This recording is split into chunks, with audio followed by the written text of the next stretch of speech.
Hello दोस्तों, good morning. मैं मनीष कुमार एक बार फिर से आपका स्वागत करता हूं अपने चैनल पे। और मैं आपको बताते चलूं कि झारखंड के कुछ इम्पोर्टेंट क्वेश्चंस के साथ मैं एक बार फिर से आया हूं।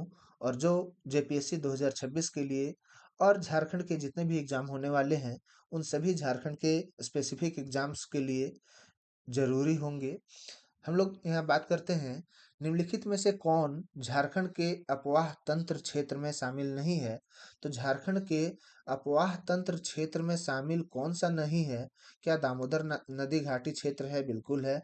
स्वर्ण रेखा नदी घाटी क्षेत्र है? बिल्कुल है। दक्षिण कोयल नदी घाटी क्षेत्र है? बिल्कुल है। सोन नदी घाटी क्षेत्र जो है वो झारखंड के अपवाह तंत्र में शामिल नहीं है।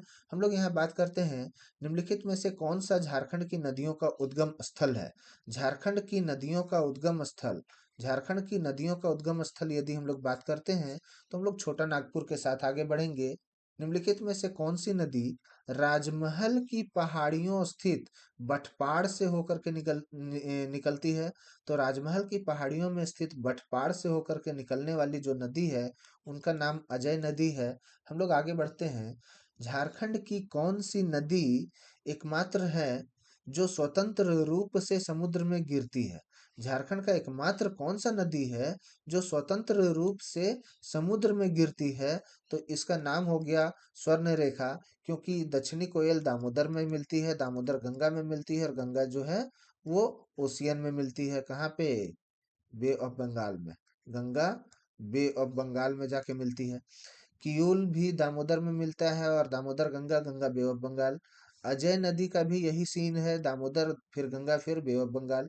स्वर्ण रेखा डायरेक्ट बे ऑफ बंगाल में जाकर के गिरती है। तो हम लोग यहाँ पे बात करते हैं, और इसी के साथ मैं बताता चलूँ कि झारखंड, बिहार, यूपीएससी, रीजनिंग मैंने सभी के वीडियो डेली बेसिस पे यूट्यूब में अपलोड कर रहे हैं। और आप किसी भी एग्जाम की तैयारी कर रहे हैं तो आप हमारा प्लेलिस्ट एक बार विजिट कर सकते हैं। प्लेलिस्ट का लिंक आपको नीचे डिस्क्रिप्शन बॉक्स में मिल जाएगा। निम्नलिखित में से किस नदी का अपवाह क्षेत्र मुख्य रूप से पलामू जिले में है? अपवाह क्षेत्र मुख्य रूप से पलामू जिले में है। तो पलामू जिले में यहाँ पे हम लोग बात करते हैं सोन नदी और उत्तरी कोयल नदी, इन दोनों का अपवाह क्षेत्र पलामू जिले में है। दक्षिणी कोयल नदी हेयाकोरो के निकट तुमसो से निकलती है। ठीक है, दक्षिणी कोयल नदी हेयाकोरो के निकट, नाम जगह का याद रखिएगा, हेयाकोरो के निकट में तुमसो से निकलती है। और ये किस जिले में स्थित है भैया? तो ये रांची जिले में स्थित है। हेयाकोरो के निकट तुमसो से निकलने वाली जो दक्षिणी कोयल नदी है वो रांची से जिले में आता है। निम्नलिखित में से किस नदी का प्रवाह क्षेत्र रांची के पठार तथा हजारीबाग के पठार के बीच में स्थित है? तो ये दामोदर की बात कर रहा है, रांची और हजारीबाग के बीच में से होकर के दामोदर नदी का प्रवाह क्षेत्र है। निम्नलिखित में से कौन सी नदी दक्षिणी कोयल नदी की सहायक नदी है? कौन सी नदी है जो दक्षिणी कोयल की सहायक नदी है सर? तो दक्षिणी कोयल नदी के बारे में अभी हमने क्या बताया कि दक्षिणी कोयल नदी कहाँ से निकलती है? तुमसो से निकलती है, जो कि रांची जिला का क्षेत्र में पड़ता है। अब इसका सहायक नदी पूछ रहा है तो शंख है और कारो है, ये दोनों इनके सहायक नदी हैं, इसलिए हम लोग ऑप्शन सी के साथ चलते हैं। मैं बताता चलूँ, इंग्लिश, हिंदी, करंट अफेयर और कंप्यूटर की भी मैंने डेली बेसिस पे वीडियो अपलोड किया हुआ है, और इसका लिंक आपको नीचे प्लेलिस्ट में मिल जाएगा। आप इसे एक बार विजिट जरूर करें। निम्नलिखित में से कौन सॉरी निम्नलिखित में से कौन उत्तरी कोयल नदी की सहायक नदी है? अभी दक्षिणी के बारे में बात किया था ना हमने, दक्षिणी कोयल नदी की बात की थी। अब उत्तरी कोयल नदी की सहायक नदी कौन है? तो अमानत है, अमानत और औरंग, ये दोनों उत्तरी कोयल नदी का सहायक नदी है। गोगरा ये भी है। तो हम लोग यहाँ पे ऑप्शन डी के साथ आगे बढ़ेंगे। अगला सवाल है हमारा कि झारखंड में बहने वाली फाल्गु नदी का उद्गम स्थल क्या है? झारखंड में बहने वाली जो फाल्गु नदी है, इस फाल्गु नदी का उद्गम स्थल क्या है? तो फाल्गु नदी का भी उद्गम स्थल छोटा नागपुर का पठार ही होगा। ठीक है। इसी के साथ अगला सवाल है हमारा, झारखंड में संकरी नदी निम्नलिखित में से किस जिले से होकर के निकल बहती है? किस जिले से होकर के बहती है संकरी नदी? हजारीबाग से होकर के बहती है संकरी नदी। ठीक है। गंगा नदी झारखंड के किस जिले से लगती हुई बिहार से पश्चिम बंगाल में प्रवेश करती है? आपको याद होगा ये बोल बम सावन का महीना में जो बोल बम हम लोग जाते हैं, बोल बम में हम लोग क्या आते हैं? देवघर में आते हैं। ठीक है। और ये हम लोग गंगा नदी से होते हुए सुल्तानगंज से जल उठा करके, पटना के सुल्तानगंज से जल उठा करके हम लोग क्या करते हैं? आते हैं देवघर नदी। अब यहाँ पे आप ध्यान रखिए कि कौन सा जिला से होकर के हम लोग गुजरते हैं। तो यहाँ बीच में कहीं साहिबगंज और पाकुड़ से होकर के हम लोग गुजरते हैं क्या? क्या झारखंड में कहीं साहिबगंज और पाकुड़ होगा? आप ध्यान दीजिए, साहिबगंज भी है और पाकुड़ भी है। हम लोग इन दोनों जिला को क्रॉस करते हैं और गंगा नदी भी इन दोनों जिला को क्रॉस करके आगे बढ़ता है। ठीक है। हम लोग अगला सवाल से पहले मैं आपको बताता चलूं कि मैं यहाँ वीडियो के माध्यम से मैं आपको पूरे complete Jharkhand, one second, sorry sorry sorry sorry sorry, मैं वीडियो के माध्यम से पूरे कंप्लीट झारखंड का कंप्लीट जो मेरे पास कलेक्शन है, उन कलेक्शन को तो बता नहीं पाऊंगा। इसलिए मैं आपसे कहना चाहूँगा कि आपको यदि पूरा कंप्लीट झारखंड के कुछ जीके के बारे में जानना हो, जो कि झारखंड स्पेसिफिक एग्जाम के लिए रिलेवेंट होगा, जैसे जेपीएससी, जेएसएससी, ठीक है, जेएसएससी, जे टेट, इन सभी एग्जाम के लिए यदि आपको कुछ रिलेवेंट झारखंड स्पेसिफिक जानना है, तो हमारा मात्र 31 रुपये में एक पीडीएफ हमने डाला हुआ है अपने एप्लीकेशन पे, हमने वेबसाइट में भी डाला हुआ है। ये 31 रुपये का एक्चुअली क्या है, प्लेटफॉर्म फी मिला करके ये 32 रुपया 55 पैसा, यानी कि लगभग 33 रुपये के आसपास में आपको मिलेगा। 33 रुपये में लगभग आपको अभी 1,000 क्वेश्चन तो ऐप में डाले हुए हैं। आप और मान करके चलिए लगभग 500 से 700 क्वेश्चन और इसमें डाला जाएगा, तो लगभग 1500-1700 क्वेश्चन आपको मिल जाएगा, जो कि जेपीएससी झारखंड जीके कैप्सूल के नाम से आपको मिलेगा। और इसके लिए आपको क्या करना है, हमारा दिया गया जो क्यूआर कोड है, इस क्यूआर कोड के माध्यम से हमारे वेबसाइट में विजिट करना है। और वेबसाइट जैसे आप ओपन कीजिएगा, यहाँ पे डाउनलोड एप्लीकेशन का ऑप्शन मिलेगा सबसे राइट साइड कॉर्नर पे। वेबसाइट जैसे ओपन होगा, राइट साइड कॉर्नर पे इस जगह पे आपको मिलेगा डाउनलोड एप्लीकेशन का ऑप्शन, और वहां से आप हमारा एप्लीकेशन डाउनलोड कर सकते हैं। यदि आप एंड्रॉयड यूजर हैं तो वहां के थ्रू, सॉरी सॉरी, ये क्या हो रहा है, मैं बार बार थोड़ा ज़्यादा ऊपर चला जा रहा हूँ, इसका राइटिंग एरिया से ऊपर चला जा रहा हूँ। ठीक है। वहाँ पे क्या होगा, ये आपको जो मिलेगा, क्या बोल रहे थे, हाँ, प्ले स्टोर का भी ऑप्शन मिल जाएगा और ऐप स्टोर का भी ऑप्शन मिल जाएगा। आप एंड्रॉयड यूजर हैं तो प्ले स्टोर में ये डायरेक्ट यहाँ से रीडायरेक्ट कर देगा। आप यदि आईफोन यूजर हैं तो यहाँ से ये डायरेक्ट ऐप स्टोर में रीडायरेक्ट कर देगा। आप हमारा एप्लीकेशन डाउनलोड कर सकते हैं। एप्लीकेशन में मात्र 32-33 रुपये में ये आपको पीडीएफ मिल जाएगा, जो कि मेरा टीम के द्वारा बनाया गया पीडीएफ है।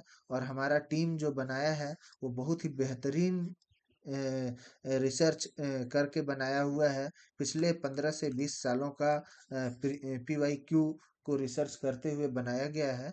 तो आप इसे एक बार विजिट जरूर करें, ये आपके लिए बहुत ही बेनिफिशियल होगा। अगला सवाल है, झारखंड की सबसे प्रदूषित नदी कौन सी है?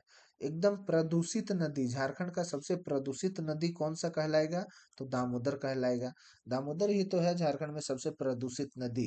निम्नलिखित में से कौन सा शहर स्वर्ण रेखा स्वर्ण रेखा एवं खरकाई नदियों के संगम पर स्थित है?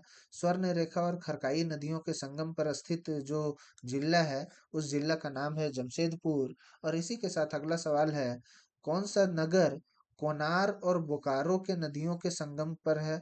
कोनार और बोकारो नदियों के संगम पर कौन सा नगर है? नगर, ये नगर पूछ रहा है, तो नगर हम लोग यहाँ बोकारो की ओर जाएंगे। हम लोग देखेंगे ऑप्शन नंबर बी। जब नाम में ही दिया हुआ है ये कोनार और बोकारो नदी, तो बोकारो नदी और कोनार के बीच में क्या होगा? बोकारो ही न पड़ेगा।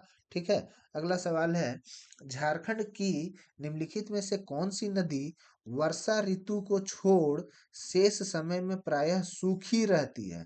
मतलब कि ये नॉर्मली आपसे पूछना चाह रहा है कि एनुअल एनुअल यानी कि पेरेनियल जो साल भर चलने वाला जो नदी है, वो कौन सी नदी झारखंड में नहीं है। कौन सा नदी है जो झारखंड में सीजनल है। ये वही ना पूछना चाह रहा है कि सीजनल माने रेनी सीजन में आएगा तो इसमें पानी रहेगा, और रेनी सीजन खत्म तो पानी भी खत्म। वही तो पूछ रहा है। कौन सी नदी वर्षा ऋतु को छोड़ शेष समय में प्रायः सूखी रहती है। तो स्वर्ण रेखा, उत्तरी कोयल, दक्षिणी कोयल, इन तीनों में यदि बारिश का मौसम है तो भैया पानी रहेगा, बारिश का मौसम नहीं है तो पानी नहीं रहेगा। ही। अगला सवाल। अगला सवाल से पहले मैं बताता चलूं, मैं पिछले 8 साल से बायोलॉजी फैकल्टी रहा हूं। झारखंड, बिहार और उड़ीसा के बहुत अच्छे अच्छे कोचिंग में मैंने अपना योगदान दिया है ऑफलाइन सेंटर पे। आज के समय में मैंने अपना खुद का एक एप्लीकेशन तैयार किया है, खुद का एक अपना वेबसाइट तैयार किया है। और इसलिए मैं किसी दूसरे ब्रांड में अभी तत्काल नहीं हूँ। मैं किसी जगह पे मैं अभी नहीं पढ़ा रहा हूँ। अभी मैं नीट यूजी के लिए, बायोलॉजी के लिए बहुत इंपॉर्टेंट क्वेश्चंस अपने प्रीवियस ईयर एक्सपीरियंस के माध्यम से मैंने तैयार किया हुआ है। और ये क्वेश्चंस जो है वो नीट यूजी के छात्रों के लिए बहुत ज़रूरी है।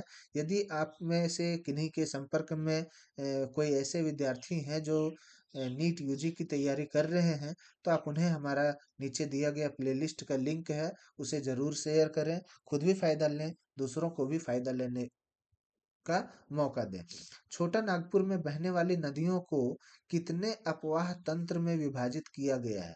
छोटा नागपुर में बहने वाली नदियों को कितने अपवाह तंत्र में विभाजित किया गया है।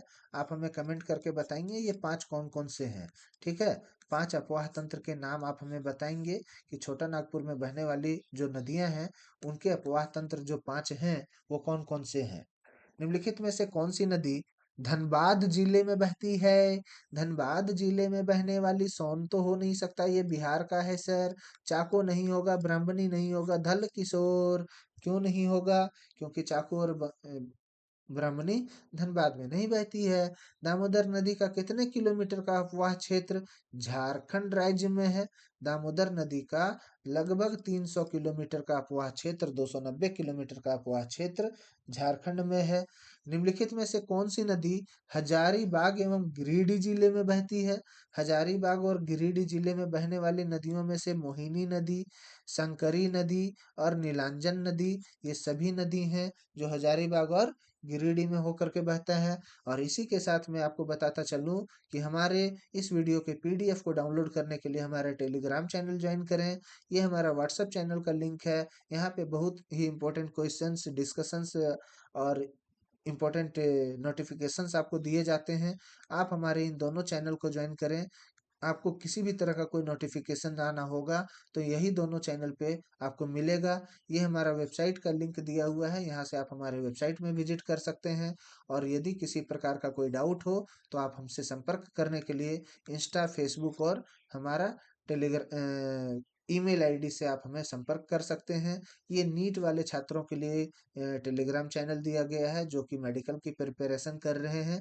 उनके लिए कुछ भी इम्पोर्टेंट इन्फॉर्मेशन जो दिया जाता है वो इसी चैनल पे दिया जाता है। और इसी के साथ मैं आपको अपने चैनल का सब्सक्रिप्शन के लिए बोलना चाहूँगा कि यदि अभी तक आपने हमारा चैनल सब्सक्राइब नहीं किया है तो हमारा चैनल सब्सक्राइब कर लें, बेल बटन भी दबा दें। इससे क्या होगा, हमारे वीडियो के नोटिफिकेशन आप तक ज़रूर पहुँचेंगे। वीडियो एक बार लाइक ज़रूर कर दें और वीडियो कैसा लगा ये हमें कमेंट करके बताएं, ताकि हमें भी मोटिवेशन मिले। आपका एक कमेंट हमें 1000 मोटिवेशन देता है। धन्यवाद।